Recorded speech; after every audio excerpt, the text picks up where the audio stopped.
सावधान।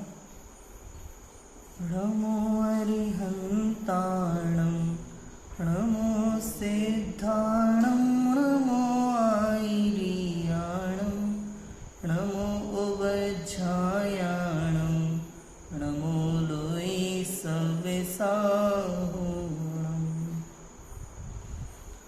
मंगलं भगवान् वीरो मंगलं गौतमो गणी मंगलं कुन्दकुन्दार्यो जैन धर्मोऽस्तु मंगलम्। सर्वमङ्गलमाङ्गल्यं सर्वकल्याणकारिकं प्रधानं सर्वधर्माणां जैनं जेतोशासनम्। लक्ष्मीनिवासनिलयं विलीनविलयं निधाय हरिवीरम् आत्मानुशासनमहं वक्षे मोक्षाय भव्याय नमः। आचार्य गुणभद्र स्वामी द्वारा विरचित यह आत्मानुशासन ग्रंथ है।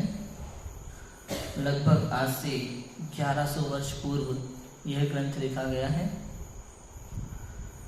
हम यहाँ आचार्य कुंदकुंद देव की तपोभूमि पौनूर मलय में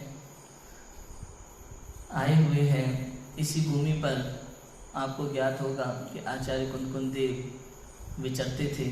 यहाँ पास में पौनूर गांव है, वहाँ आहार के लिए जाते थे।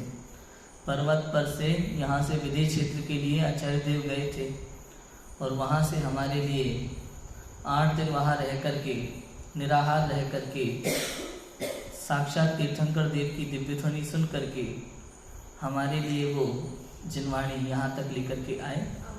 और यहाँ जो हम पढ़ रहे हैं हमें समझना चाहिए कि ये उसी जिनवाणी का पूरा सार है।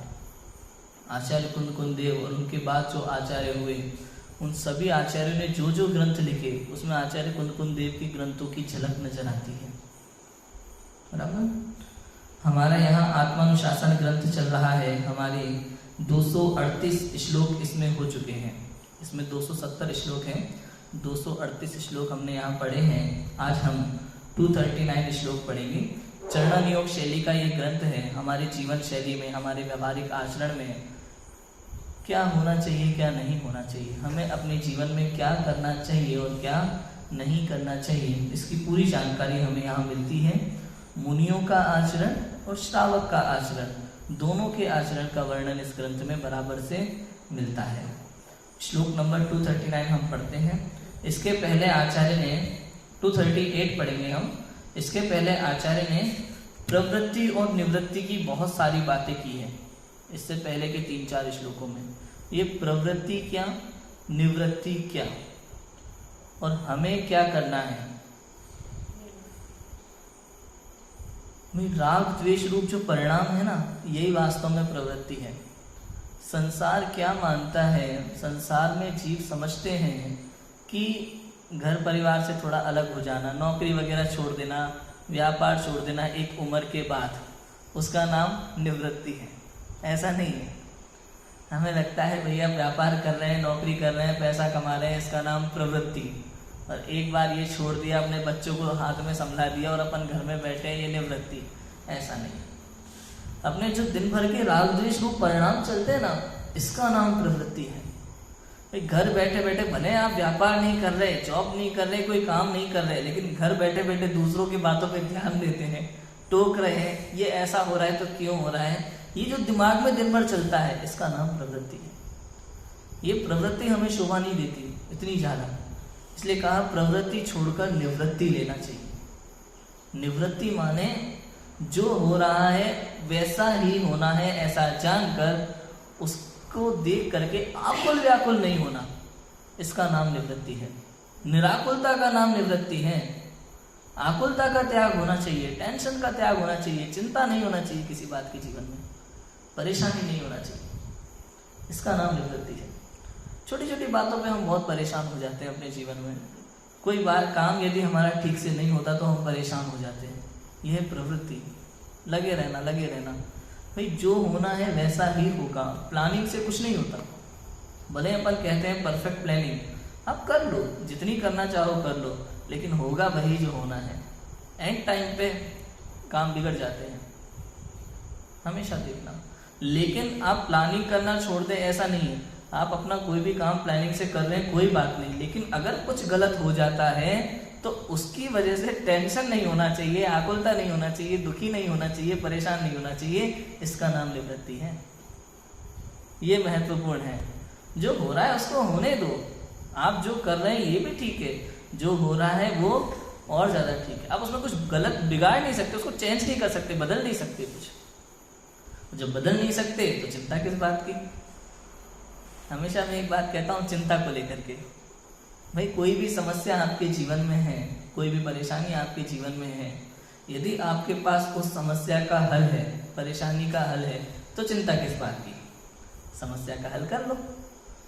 लेकिन अगर आपको पता है कि मेरी जो समस्या है, मेरी जो परेशानी है, इसका कोई हल नहीं है, मैंने हर तरीके से विचार करके देख लिया, इससे निकलने का कोई रास्ता मुझे नहीं मिल रहा है, कोई हल इसका नहीं है, तो फिर चिंता किस बात की। जो हो रहा है उसे स्वीकार करो, निराकुल बैठो आराम से, कर्म का उदय जान करके उसका स्वागत करो, बैठो आराम से, कोई दिक्कत नहीं। चिंता किस बात की, चिंता करने से तो समस्या का समाधान होने वाला नहीं।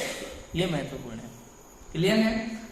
और अब अपन को क्या करना है, प्रवृत्ति करना है कि निवृत्ति करना, कि सर्वप्रथम तो प्रवृत्ति छोड़ करके निवृत्त होना, और उसके बाद निवृत्ति का भी त्याग कर देना। प्रवृत्ति और निवृत्ति से पार अवस्था का नाम है शुद्धोपयोग।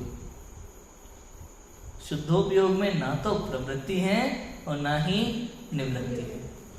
प्रवृत्ति और निवृत्ति दोनों से पार, कोई कुछ नहीं। ठीक है, उसका नाम शुद्धोपयोग। अब इतनी बात आचार्य देव करने के बाद 238 नंबर के श्लोक में अपूर्व भाव करने की प्रेरणा देते हैं कि आज तक जो आपने नहीं किया ऐसे भाव करो। पढ़ते हैं अपन श्लोक, फिर इस पर चर्चा करते हैं। परिग्रह का त्याग करता हुआ मैं किस प्रकार भावना भाता हूं, यह बात आगामी छंद में कहते हैं। भावयामि भवावर्ती भावना प्राग भाविता भावै भाविता नीति भवा भावाई भावना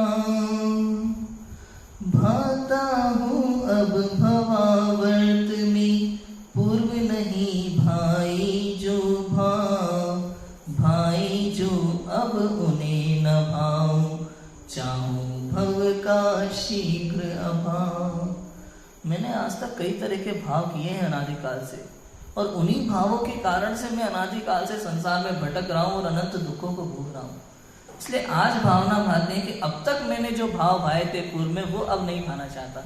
अब मैं ऐसे भाव भाना चाहता हूँ कि जिनसे शीघ्र ही भव का अभाव हो। गाथा याद आ रही है समय सार की कोई? चौथी गाथा है ना। सुध परिचिदाणु भूता काम भोग बंधन से विकहा, है ना। काम भोग बंधन की कथा अनादिकाल से सुनी है, वही बिल्कुल वही वैसे ही भाव करते आ रहा हूं मैं अनादिकाल से वही सब भाव करते आ रहा हूँ काम भोग बंधन के। और किया ही क्या है, आत्म भावना कभी भाई नहीं, अपने आप को जानने का विचार तक नहीं आता, इसलिए वो भाव भाने की आवश्यकता है। और वर्तमान में भी हम क्या करते हैं, वही सम जो सेम जो सब करते हैं ना, सेम हम उसी रेस में भागे जा रहे हैं। एक ही रेस में हम सब भागते हैं, विचार तक नहीं करते क्या करना चाहिए। एक कविता लिखी थी मैंने फर्स्ट ईयर में, मैं आपको सुनाता हूँ, 4 लाइन में आपको हमारी रेस समझ में आ जाएगी। जरा विचार तो करो कि सारे लोग कहाँ गए। ये जितने भी लोग हैं हमारे पूर्वज लोग, जिनके नाम हम याद करते रहते हैं, और बड़े बड़े क्रांतिकारी लोग हैं, सबके सब। जरा विचार तो करो कि सारे लोग कहाँ गए, इस संसार में आकर के क्या महानता दिखा गए। पैदा हुए व्यापार सीखा, धन कमा बूढ़े हुए, बंधुजन को सौंप कर इस जगत से चल दिए, बंधुजन को सौंप कर इस जगत से चल दिए। सेम टू सेम सब यही कर रहे हैं, ये इसके अलावा कुछ सोचते ही नहीं है। पैदा हुए, व्यापार सीखा, व्यापार, नौकरी, पढ़ाई लिखाई सब आ गया इसमें, धन कमाया, वही उद्देश्य होता है एक। बुजुर्ग होने के बाद वो पूरी मेहनत, अपनी पूरी मेहनत जिंदगी की जो पढ़ाई लिखाई में की थी, नौकरी पाने में की थी, पैसा इकट्ठा करने में की थी, पूरी की पूरी मेहनत किसी दूसरे को दे करके चल देते। क्या लाभ हुआ? कुछ नहीं करते अपने लिए, कोई फायदा नहीं है। आप सोचो आपका बेटा आपको बहुत याद करेगा, गुण गाएगा, ऐसा कुछ नहीं है, भूल जाएगा, उसे अपनी जिंदगी में व्यस्त हो जाएगा। वो भी सेम वही करेगा, आपकी मेहनत के पैसे को वो अपने बच्चे में लगा देगा। क्या हो रहा है ये? हम विचार ही नहीं करते, हम क्या कर रहे हैं? वेस्ट कर रहे हैं, टोटल वेस्ट कर रहे हैं अपना। इसलिए कहा है अपूर्व अपूर्व भाव करने की प्रेरणा देते हैं आचार्य। ये जो सब कर रहे हैं, जो अनादिकाल से तो सेम काम करता आ रहा है, यही कब तक करेगा? जब तक करेगा तब तक भव भव में रुलेगा। इसलिए ऐसा अपूर्व भाव कर जो आज तक तूने नहीं किया, जो भव को बढ़ाने वाला नहीं, भव का अभाव करने वाला होगा। मैं इस संसार में भ्रमण करते हुए अब भ्रमण का नाश करने के लिए पूर्व में कभी नहीं भाई ऐसी सम्यक दर्शनादि भावनाओं को भाता हूं। पूर्व में अनादिकाल से भाई हुई मिथ्या दर्शनादि भावनाओं को नहीं भाता। अनादिकाल से मिथ्यात्व वाली भावनाएं हम भाते आ रहे हैं, जो हमारे मिथ्यात्व को प्रबल करती है। सम्यक दर्शन के बारे में हम कितना सब पढ़ते हैं, गुरुदेव को सुनते हैं, आचार्य के ग्रंथ पढ़ते हैं, लेकिन जब बात आती है उस पर आचरण की, तो हम पीछे हट जाते हैं, धीरे धीरे पीछे हटते जाते हैं हम लोग। एक लाइन में हमेशा बोलता हूँ, इतना तो चलता है, ये एक वाक्य हमें मोक्ष मार्ग से दूर ले जाता है। कभी भी समझना, इतना तो चलता है, ये एक वाक्य हमें मोक्ष मार्ग से दूर ले जाता है। इतना भी नहीं चलता है, या ये केवल आगे बढ़ने का मार्ग है, पीछे कदम हटाने का नहीं है। इतना तो चलता है का मतलब आप मार्ग से भटक गए। मार्ग तो जैसा है वैसा है, जिस पंथ चले भगवंत वहीं आचरिए। आज तक जितने भी सिद्ध हुए हैं वो सब इसी मार्ग पर गए हैं, और यहाँ से आप थोड़ा सोच लो कि इतना तो चलता है, तो समझ लो आप उस मार्ग से थोड़ा सा अलग हो गए, भटक गए। ये बात पकड़ लेना। हमने आज तक सम्यक दर्शनादि की भावना नहीं पाई। इसका कारण क्या है पता है? क्योंकि हमने इसके कारण को नहीं जाना कभी। जब तक कारण को नहीं जानोगे तब तक कार्य होगा नहीं। कारण के बिना कार्य नहीं होता। मिथ्यात्व का अंत करना है तो मिथ्यात्व के पीछे मत भागो, मिथ्यात्व का अंत करने के पीछे मत भागो। उन कारणों को जानो जो मिथ्यात्व का कारण है। उन कारणों का अंत करोगे तो मिथ्यात्व का अंत हो जाएगा। सम्यक दर्शन प्राप्त करना है तो सम्यक दर्शन के पीछे मत भागो, उन कारणों को जानो जिनसे सम्यक दर्शन होता है। यदि उन कारणों को पकड़ लोगे तो सम्यक दर्शन अपने आप प्रकट हो जाएगा, हो जाएगा। सबको मंजिल का शौक है, लेकिन मुझे सही रास्तों का। मंजिल सबकी एक है, सुखी होना, लेकिन रास्ते सबके अलग अलग है। इसलिए पहले पूर्वा पर खूब विचार कर लो रास्तों का, सही रास्ता कौन सा है। बारंबार विचार करने के बाद जब निर्णय पक्का हो जाए कि यही रास्ता सही है, तो निशंक होकर उस मार्ग पे चलो, मोक्ष मार्ग मिल जाएगा। यही बात कही है नाटक समय साल में बनारसी राशि ने। पहले विचार तो करो, तभी तो अनुभव होगा। विचार होगा, निर्णय होगा, फिर अनुभव होगा। कौन से छंद में कहिए? हाँ, वस्तु विचारत ध्यावती मन पावी विश्राम, रस स्वादत सुख उपजी अनुभव या को नाम। जितना हो सके वस्तु का विचार करो। पहले एक बार खूब विचार कर लो, सही है गलत है क्या है, नहीं खूब विचार कर लो। लेकिन एक बार जब निर्णय पक्का हो जाए ना, उसके बाद मन को भटकने मत देना।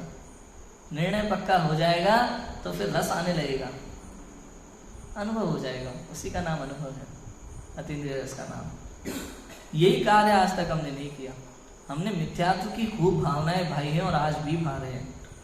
हमारी आदत है दूसरों को देखने की, संसार को देखने की, संसार में क्या चल रहा है, बहुतायत संख्या कहाँ पर है, जनसंख्या ज़्यादा कहाँ पे है, उसी मार्ग पर चलते हैं। जहाँ पे ज़्यादा लोग हैं वहीं चलने लगते हैं।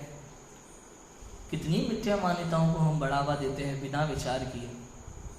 सबसे ज़्यादा पर्वों में ऐसा होता है, सबसे ज़्यादा होता है पर्वों में। रक्षाबंधन है, दीपावली है, और भी जितने पर्व हैं अपने, सभी में, दशलक्षण में भी, अष्टामिका में भी, पर्वों में सबसे ज़्यादा मिथ्या स्वभाव लेकर के बैठते हैं। हमें लगता है इन्हीं से धर्म होता है। दीपावली पे दीप जलाते हैं कि नहीं दुनिया भर के लोग? कभी नहीं सोचते दीपक जलाने का मतलब क्या है। तो हिंदू धर्म में भी जो रावण की बात है ना, जलाने की, रावण की बात, शास्त्र में कुछ लिखा है, समझना आता नहीं है तो करते कुछ और है। वहाँ तो लिखा है, रावण का अर्थ वहाँ लिया है अहंकार से, रावण का अर्थ लिया है क्रोध से, काम वासना से, मायाचार से, लालच से। लेकिन उनने क्या समझ लिया, रावण माने एक व्यक्ति,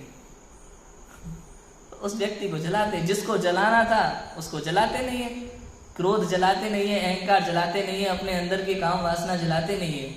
जिसको खत्म करना था उसको तो खत्म नहीं करते, एक पुतला जला के खत्म करके अपने आप को महान समझते हैं। और ये मिथ्यात्व है। इस बात पे विचार तक नहीं करते, कभी विचार नहीं आता कि हम जो कर रहे हैं वो कहाँ तक कुछ।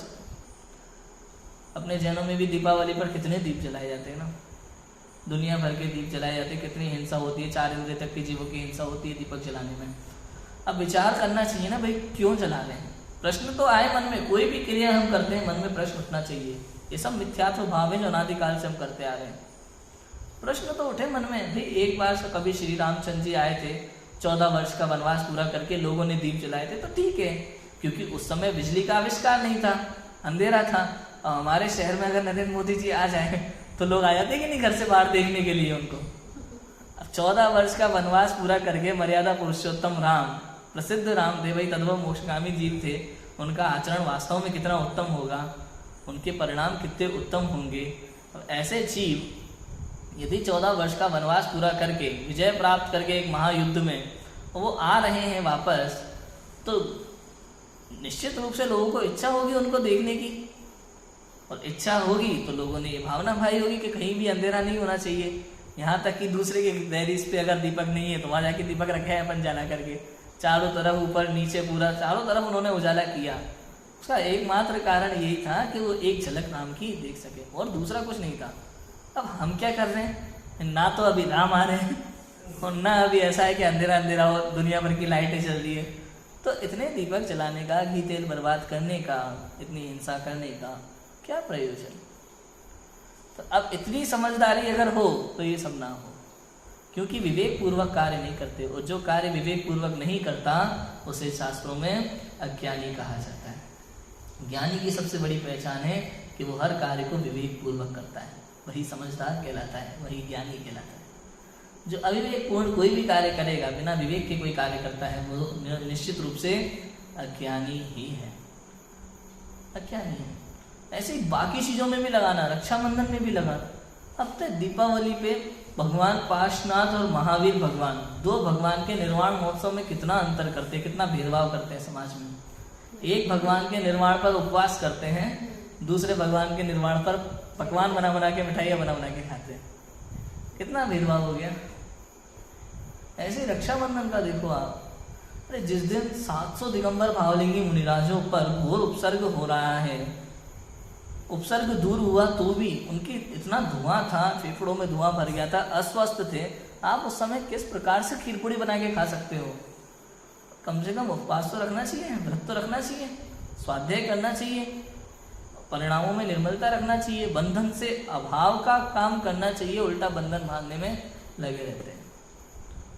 ये मिथ्यात्व है, लोक व्यवहार नहीं है।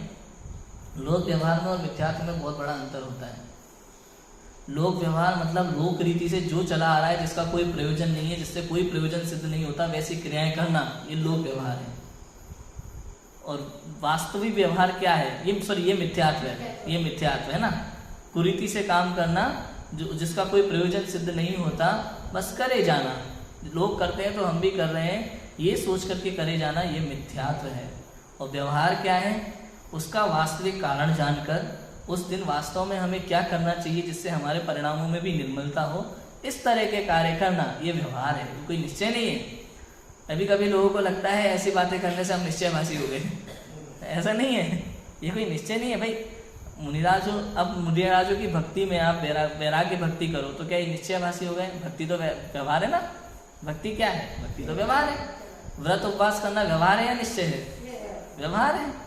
शास्त्र स्वाध्याय करना, तत्व चिंतन करना, मंदिर में गोष्ठियां करना व्यवहार है या निश्चय है? तो इसका नाम व्यवहार है।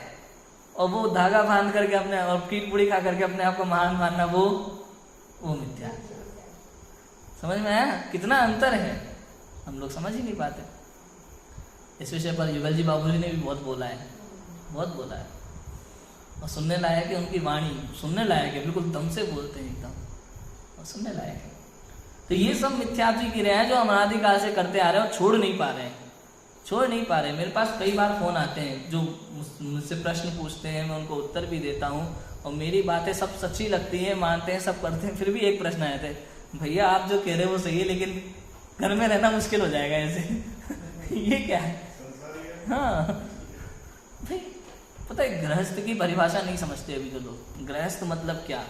गृहस्थ मतलब लोगों को लगता है हमें पाप करने का लाइसेंस मिल गया। क्यों? हम तो गृहस्थ है, मुनिराष्ट्र है नहीं, तो गृहस्थ में तो सब चलता है। ऐसा नहीं है। गृहस्थ मतलब क्या कि यदि आप में वर्तमान में मुनि बनने की शक्ति नहीं है, क्षमता नहीं है, उतने वैराग्य के परिणाम नहीं है, तो आप घर में रह करके जितना हो सके उतना करो, इसका नाम गृहस्थ जीवन है। गृहस्थ जीवन ये नहीं है कि घर में रहते हैं हम, तो हमने कोई त्याग प्रतिरोध तो लिया नहीं, हम संयमी तो है नहीं, तो जो मन में आता है वो करो। ऐसा नहीं है, ऐसा नहीं है। आप नहीं चल पा रहे उस मार्ग पर, उतना उत्कृष्ट पद यदि आप धारण नहीं कर पाते तो कोई बात नहीं, जितना हो सके उतना तो करो। ये कुरीतियां तो छोड़ो, स्वाध्याय तो करो, चिंतन तो करो, कहीं ना कहीं तो मोक्ष मार्ग में बढ़ो, कहीं तो बढ़ो। इसी आत्मानुशासन ग्रंथ में आचार्य गुणभद्र स्वामी ने एक बात कही है। किसी शिष्य ने बोला आचार्य देव से कि मैं व्रत नहीं कर सकता, मैं उपवास नहीं कर सकता, मेरे शरीर में उतनी ताकत नहीं है, क्षमता नहीं है, मुझे भूख लगती है। कोई बात नहीं, तुझे भूख लगती है तो तू खा, व्रत मत कर, उपवास मत कर, लेकिन ऐसा तो कर सकता है कि जिससे तुझे कोई प्रॉब्लम नहीं हो। कि ऐसा क्या है? क्रोध का तो त्याग कर सकता है, क्रोध का त्याग कर, अहंकार का त्याग कर, मायाचार का त्याग कर, लालच का त्याग कर, जितना हो सके उतना परिग्रह का त्याग कर, कुशील का त्याग कर, इतना तो कर सकता है ना। भूखी तेरी समस्या है तो कल देखी थी ना हमने वीडियो, उसमें आई थी ना एक बात पेट के लिए जवाब दिया था ना श्रीमती जी ने। लोग बहाने बनाते हैं, बहाने बनाते हैं। ये पूरा मिथ्यात्व क्रियाएं जो करते आ रहे हो, नहीं बच पाते इन सब चीजों से, नहीं बच पाते। हमारे यहाँ उधर यदि मंदिर में कभी क्लास लगाने के लिए बोल दो ना, उस तरफ हमारे यहाँ, तो बहाने बहुत होते हैं। भाई ये आएंगे, अभी उनको खाना खिलाना है, बच्चों का स्कूल है, नहीं आ पाते। मंदिर के लिए क्लास के टाइम पे आप सुबह रखो, दोपहर रखो, शाम रखो, तीनों के लिए उनके पास अलग अलग बहाने उपस्थित होते हैं, नहीं आएंगे। लेकिन आप किसी भी समय चले जाओ, कोई महिला आ जाए, शॉपिंग करने जाना है, बाजार चल रही हो, तो फिर देखो कैसे तैयार होते हैं। कहने का अर्थ समझो, ये चीज से हम दूर भाग रहे हैं, समझना नहीं चाहते, अपने बारे में जानना नहीं चाहते, आत्मभावना नहीं भाई आज तक, बाकी सब किया। कहने का अर्थ ये सब कर रहे हो आप, सब कुछ करने के लिए आपके पास समय है, जो नहीं किया वो आप आज भी नहीं कर रहे, जो करना चाहिए वो नहीं करना चाहते। यही सबसे बड़ी समस्या है। भाकर तो देखो, विचार तो करके देखो मैं कौन हूं। दुनिया भर का विचार करते हैं कि नहीं करते, लेकिन अपना नहीं करते। अल्बर्ट आइंस्टीन का नाम सुना है ना? दिमाग को म्यूजियम में रखा है ना उसका, वास्तव में म्यूजियम में रखने लायक है उसका दिमाग। क्यों? उसके दिमाग को देख करके लोगों को प्रेरणा मिलनी चाहिए कि इतना अच्छा क्षयोपशम है, इतने अच्छे विचार हैं, सब कुछ है, लेकिन इसने सब विचार किया दुनिया भर का, ये कौन सी चीजें, ये कौन सी चीजें, इसका सोर्स क्या है, कहाँ से आता है, इससे क्या क्या बन सकता है, क्या क्या हो सकता है, सब विचार किया। अपने बारे में एक बार भी विचार नहीं किया कि मैं कौन हूं, मैं कहां से आया हूं, मैं क्या बन सकता हूं, ये नहीं सोचा ना। पर में दिमाग लगाया, जितना लगाया उसमें जितना क्षयोपशम था सब पर में लगा दिया, अपने आप पर लगाया ही नहीं।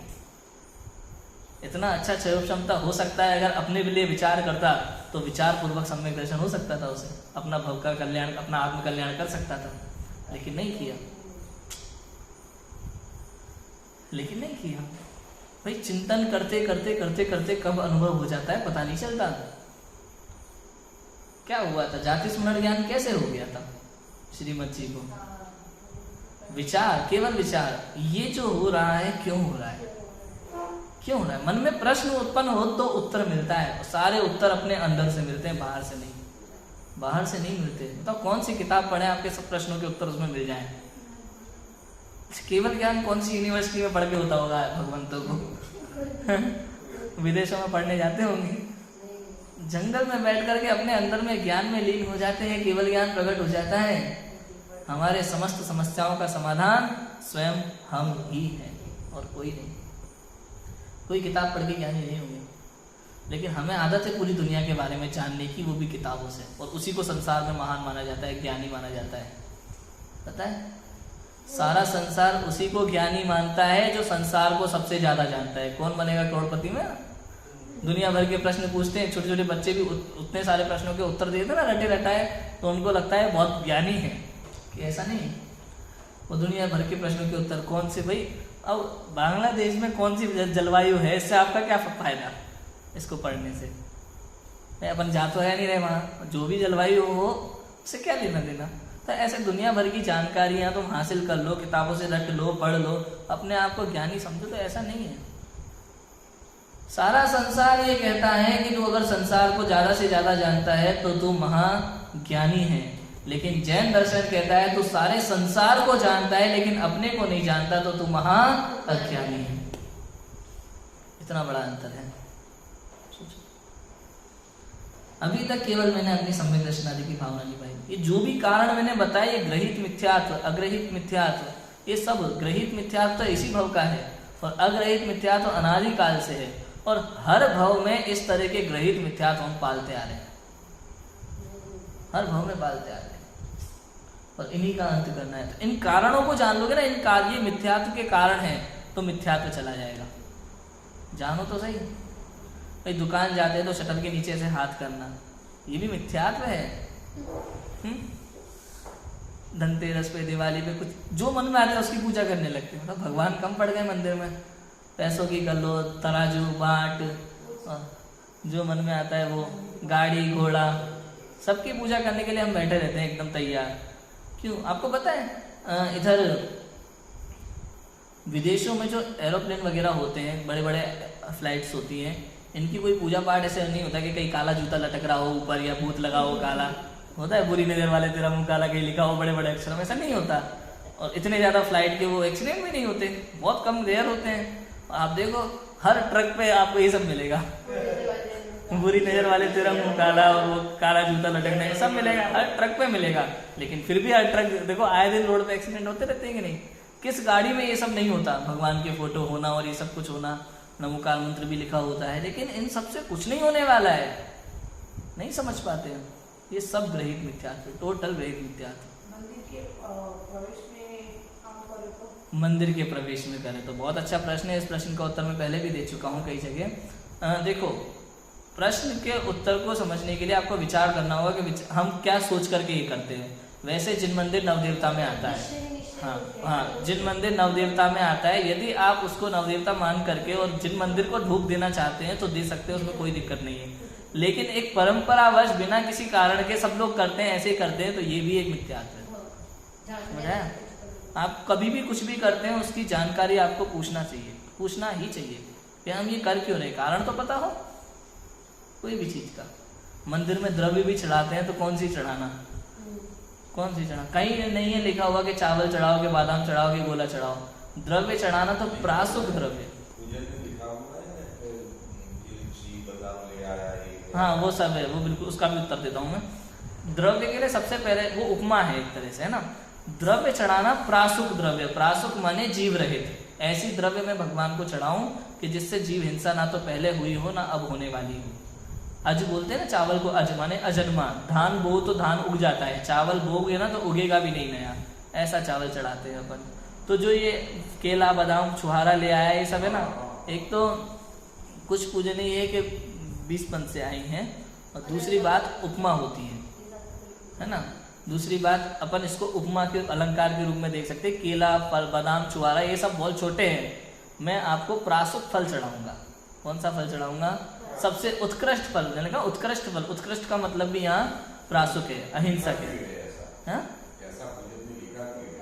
उपमा के रूप में, उपमा अलंकार के रूप में कि ये सब केला छुहारा बादाम ये सब लोकल फल है, मैं आपको इससे उत्कृष्ट फल चढ़ाऊंगा, इससे भी उत्कृष्ट फल चढ़ाता हूँ।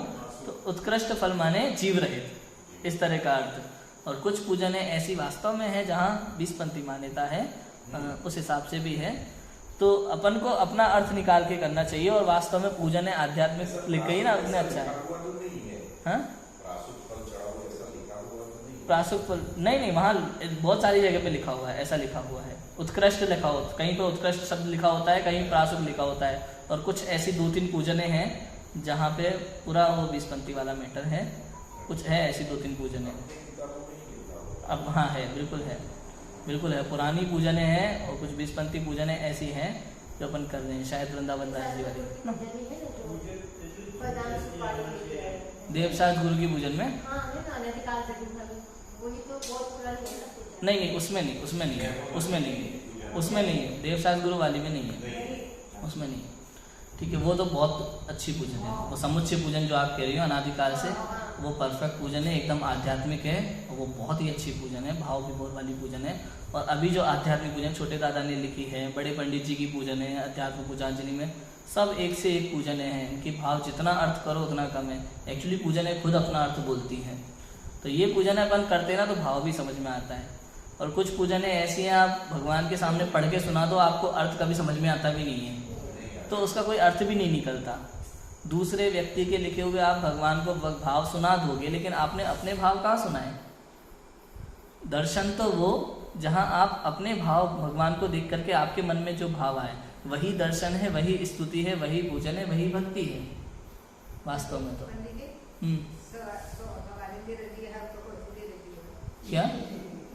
क्या सुबह में मंदिर जाए, शाम को मंदिर जाए, वैसे तो दोनों समय जाना चाहिए, और लेकिन टाइम के कंपेयर के हिसाब से देखें तो मॉर्निंग का टाइम ऐसा का, हाँ सुबह का टाइम, सुबह में वैसे दोनों समय जाना चाहिए। लेकिन अगर आप एक ही समय आप जा पाते हैं या आप एक समय स्पेशल पूछते हैं तो उसके लिए सुबह का समय, सुबह का समय सबसे पहले जिन दर्शन, बाद में दूसरे काम। अपने यहाँ तो ये बात है, और उसके भी कई कारण हैं। सुबह के समय जिन दर्शन पूजन होना, भाव इस तरह के भाव होना, हम सुबह सुबह मोबाइल में अगर कुछ चलाते हैं तो गाने ना चला करके भक्ति ही चलाते हैं, ये सब चीज़ें इसका कारण है कि आयु कर्म का जो बंद होता है ना, एक बार ही होता है, उसके अलग अलग टाइम है, हालांकि एक बार ही होता है, लेकिन उसमें भी कहा जाता है कि सबसे ज़्यादा उसका चांस जो है ना वो सुबह के टाइम का होता है, आयु कर्म के बंद का। इसलिए सुबह के टाइम अपने परिणाम अच्छे होना चाहिए। समझ आया? इतनी बातें। तो ये मिथ्यात्व की भावना है, तो मैंने बताई ना, बात चल रही थी अपनी मिथ्यात्व की भावनाओं को लेकर के, है ना। ये पूजा पाठी, गाड़ी घोड़ों की पूजा, मैंने तो ये तक देखा है कि लोग एक लैपटॉप भी खरीदते हैं ना तो पहले उस पर स्वास्तिक बना करके उसकी पूजा करते हैं। तो ये अब उससे क्या होगा? उससे होगा क्या? खराब नहीं होगा, कभी रिपेयर नहीं कराना पड़ेगा। समझो कि अपन ध्वजारोहण करते हैं, तो वो अपन ध्वजारोहण को नहीं स्वस्तिक करते हैं अपन। बिल्कुल, ये एक मंगल कार्य है, धार्मिक कार्य है। वो उधर लैपटॉप वगैरह जो लाते हैं वो एक भोगों में लगाने वाले कार्य हैं, वो विषय भोग के कार्य हैं। आप समझो, विषय भोग के कार्यों में और धार्मिक कार्यों में अंतर है। हाँ, आप मंदिर में जो काम करते हैं वो काम आप घर में नहीं कर सकते, घर के जो काम है वो मंदिर में नहीं कर सकते, ये बहुत अंतर है। हाँ, ऐसे भी मंदिर स्वस्तिक करते हैं अपने कहीं भी मंदिर में, मतलब हाँ देखो, भावना की बात समझो। अभी आप उससे प्रयोजन क्या है, आप प्रयोजन सबसे पहले समझ में आना चाहिए। समझ आया?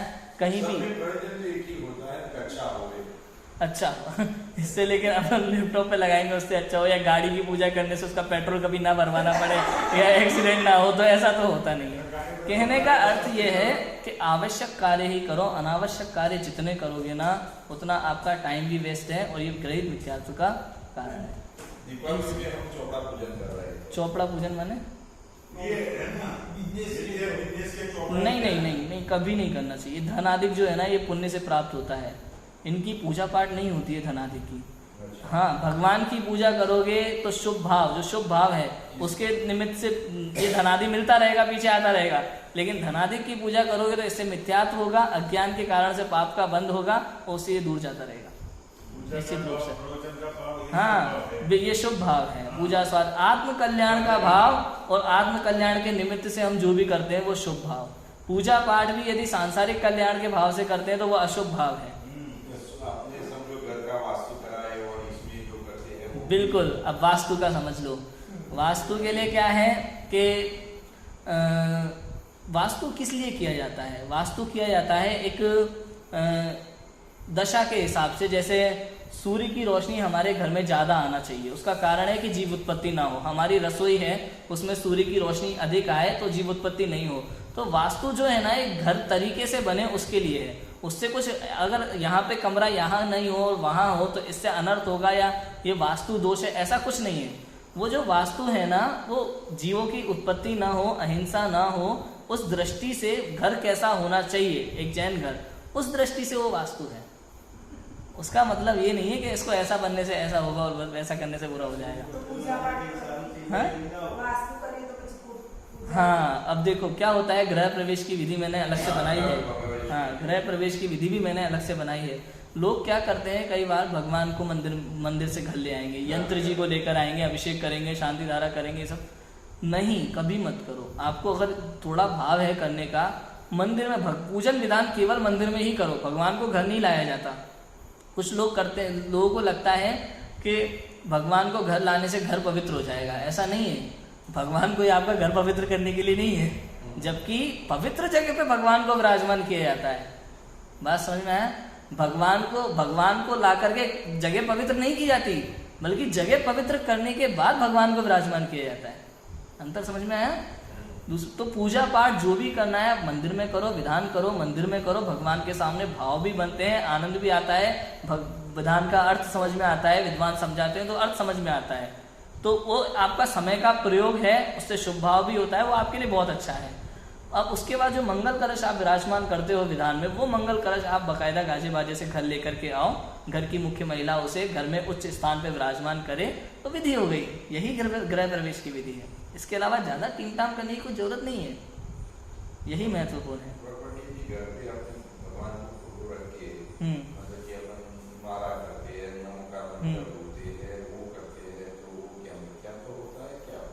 देखो, फोटो जो होता है, फोटो अपूज्य होता है, ये बात हमेशा ध्यान रखना चाहिए। नहीं, दर्शन केवल जिन मंदिर में प्रतिष्ठित जिन प्रतिमा के ही होता है। आप सोचो, जयपुर में कई जगह मंदिर प्रतिमाएं बनती हैं, हम उनके दर्शन करते हैं क्या? नहीं करते। क्यों नहीं करते? क्योंकि अभी उसमें प्राण प्रतिष्ठा नहीं हुआ है, पंचकल्याणक नहीं हुआ है, मंत्रों द्वारा प्राण प्रतिष्ठा नहीं की गई है। मंत्रों द्वारा पंचकल्याणक पूर्वक प्राण प्रतिष्ठा हुई है, वही प्रतिमा अपने लिए पूज्य होती है। फोटो में भी ऐसा नहीं है, तो इसलिए फोटो लोग लगाते जरूर है ये दिखाने के लिए, हाँ भाई हम मानते हैं इनको बस, लेकिन वो फोटो पूज्य होता नहीं है। अब माला वगैरह पढ़ने की बात है, फोटो लगाओ ना लगाओ उसमें कोई फर्क नहीं पड़ता। आप लगा के करो तो भी कोई दिक्कत नहीं है, नहीं लगा के करो तो भी कोई दिक्कत, लेकिन फोटो को नमस्कार आदि करने का भाव वो मिथ्यात्व है। हाँ, वो मिथ्यात्व है, नहीं करना चाहिए। फोटो आदि को नमस्कार नहीं कर सकते अपन, कहीं भी हो, फोटो को नमस्कार करना, फोटो के आगे दीपक जलाना, ये सब गलत है। आप लगाते हैं शो, वो एक अलग चीज है, लेकिन उसको नमस्कार करना, दीपक आदि लगाना, अगरबत्ती लगाना, पूजा करना, वो मिथ्यात्व, वो नहीं करना चाहिए। पूजा अगरबत्ती या दीपक तो नहीं जलाते हैं, लेकिन हाँ, नमन जरूर करते हैं। नमन नहीं करना चाहिए। आप नमन करना है ना, आपको दुकान पे बैठ के अगर आपको नमन करना है तो आंख बंद करके भावपूर्वक जिन मंदिर में जो प्रतिमा विराजमान है उसको स्मरण करके आप नमन कर सकते हो। पंच परमेष्टि, आप पंच परमेष्टि का स्वरूप आपको पता है वो कैसे है, आप आंख बंद करो, पंच परमेष्टि का स्मरण करके उन्हें नमस्कार करो तो नमन हो गया। फोटो को नहीं, फोटो अप्रतिष्ठित है, ये ठीक है। हाँ हाँ बराबर, हाँ हाँ बिल्कुल। देखो, भाव अच्छा ही है, सुनना भी अच्छा है, उसमें कोई दिक्कत की बात नहीं है, लेकिन ज़्यादा जितना हो सके ना, अगर आप सक्षम हैं तो आप अपने यहाँ घर शहर के मंदिर में जाओ और वहाँ पूजा आराधना करो, खुद से पढ़ो, तो वो ज़्यादा अच्छा है। हाँ, टीवी वगैरह में दर्शन क्यों करना, मंदिर में जाके करो ना दर्शन। नहीं करना चाहिए, नहीं, अपन को दर्शन केवल जिन मंदिर में ही करना चाहिए अपन, क्योंकि इससे तो बहुत समस्या हो जाएगी आगे जाकर के। मालूम है लोग क्या करेंगे, मंदिर चलेंगे तो टीवी ओपन करो, भगवान जी के दर्शन करो, लाओ भाई नाश्ता ले आओ, लाओ नाश्ता ले आओ। हाँ हाँ, बस वही मोबाइल में देख लिया। तो ये नहीं, हम मोबाइल का वॉलपेपर पे भगवान का फोटो रखे भाई, दिन भर दर्शन करते हैं, ऐसे दर्शन थोड़ी ना, इसको दर्शन कहाँ कहेंगे। अपने प्रतिष्ठित भगवान प्रतिष्ठित करते हैं, सूर्य मंत्र देते हैं, वो तो नग्न दिगंबर ही दे सकते हैं, कोई भी दे सकता है। हाँ, सूर्य मंत्र के विषय में देखो, इसका निर्णय, हाँ वही मैं कह रहा हूँ, इसका निर्णय लेने वाले हम कोई नहीं होते। हम पढ़ते हैं ग्रंथ, मूलाचार में वट्टेकर स्वामी, वट्टेकर मतलब बताया हुआ, अर्थात भद्रबाहु स्वामी ने कहा, कुंद कुंद आचार्य देव ने लिखा, जो मूलाचार ग्रंथ है उसके परिशिष्ट भाग 2 में लिखा है कि एक ब्राह्मण भी सूर्य मंत्र देने का अधिकारी होता है। सूर्य मंत्र देना मतलब एक आचार्य, आचार्य या तो अब सूर्य मंत्र आचार्य परमेष्ठी हुआ, उसका अर्थ आचार्य परमेष्ठी लोगे तो मुनि भी नहीं दे पाएंगे, दिगंबर मुनि भी नहीं दे पाएंगे, क्योंकि आचार्य तो आचार्य होते हैं, उपाध्याय मुनि अलग है।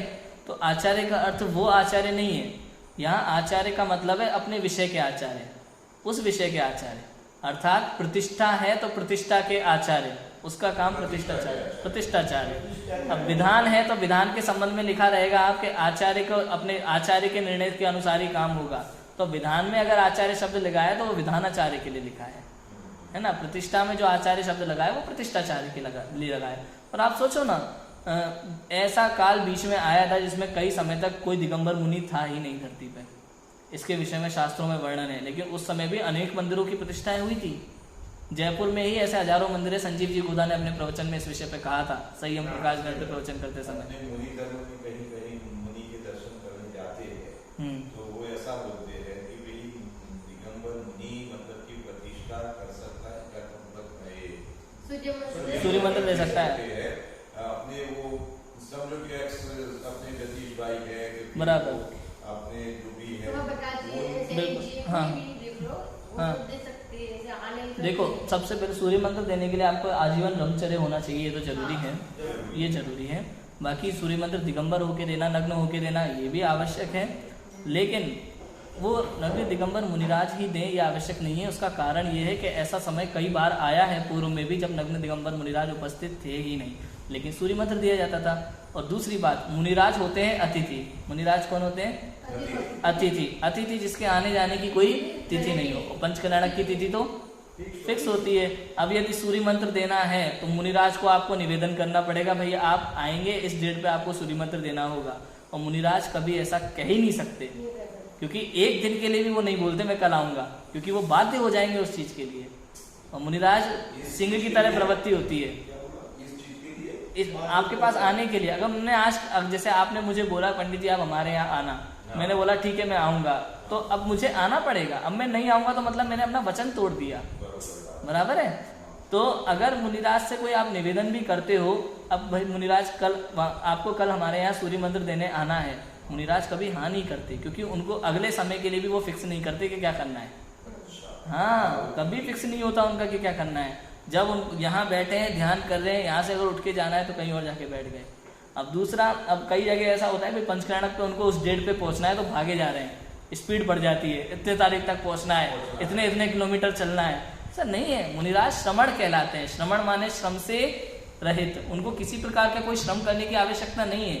उनका मन करेगा तो 1 किलोमीटर चलेंगे, मन करेगा तो 10 भी चलेंगे। उनको कोई बाध्य नहीं है कि हमें इतना चलना है कि इतना चलना है कि इतना, फिक्स नहीं होता है।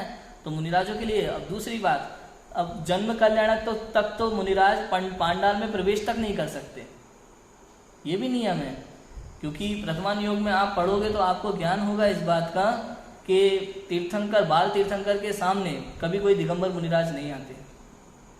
उसका कारण है कि दिगंबर मुनि अवस्था, तीर्थंकर अपने जीवन में कभी किसी को नमस्कार नहीं करते अपने पूर्ण जीवन में। और चूंकि बाल तीर्थंकर इस समय ग्रस्त अवस्था में है तो कोई दिगंबर मुनिराज उन्हें नमस्कार भी नहीं करेंगे, इसलिए कभी भी कोई दिगंबर मुनिराज जिस तीर्थंकर की नगरी में प्रवेश नहीं कर सकते। तो जो पांडाल बना होता है पंचकल्याणक का, उस पांडाल को नाम क्या देते हैं हम? नहीं, जैसे शांतिनाथ भगवान का पंचकल्याणक है तो हस्तिनापुर नगरी नाम दिया जाएगा, बराबर है। आदिनाथ जिम्बिम्ब पंचकल्याणक है तो हम अयोध्या नगरी नाम देते हैं उस पांडाल को। तो नगरी में फिर प्रवेश नहीं कर सकते जन्म कल्याणक तक तो मुनिराज, तब कल्याणक के बाद ही प्रवेश करेंगे, दीक्षा हो जाने के बाद। इतनी सब बातें हैं और बहुत सारी चीजें हैं जो भ्रम तो दुनिया में बहुत हैं, लेकिन अध्ययन करने से हमें समझ में आता है कि वास्तव में क्या सही है क्या गलत है।